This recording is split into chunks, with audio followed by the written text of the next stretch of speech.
Je suis une passionnée d'éducation. Alors, c'est ça que je fais et que je suis. Je pense qu'aujourd'hui, on ne peut plus être des bourreurs de crâne.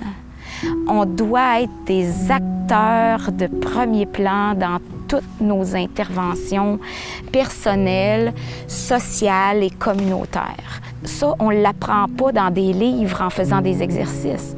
On l'apprend en expérimentant. C'est le partage, c'est une communauté de recherche, la classe maintenant. L'école traditionnelle, c'est excellent, c'est merveilleux aussi. C'est juste qu'on voulait quelque chose de différent.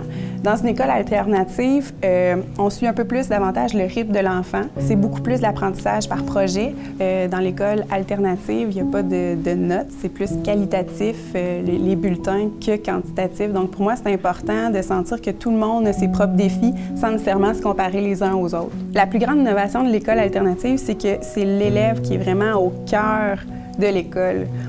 On n'essaye pas de mettre l'élève dans un moule, mais en fait, c'est l'élève qui va définir le moule autour de lui. Je pense que c'est ça vraiment l'innovation de notre école.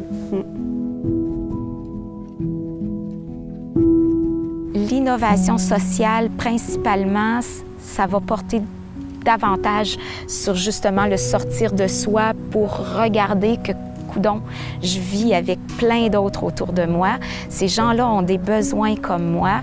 Qu'une communauté se rassemble autour d'un désir, d'un rêve, d'un projet, d'un besoin, puis qu'on travaille collectivement ensemble pour réaliser ça, pour que nos communautés deviennent plus vivantes, à l'image, en fait, de ces citoyens, puis de ceux qui y vivent. J'ai le sentiment que c'est des personnes comme ça qu'on aura besoin dans l'avenir.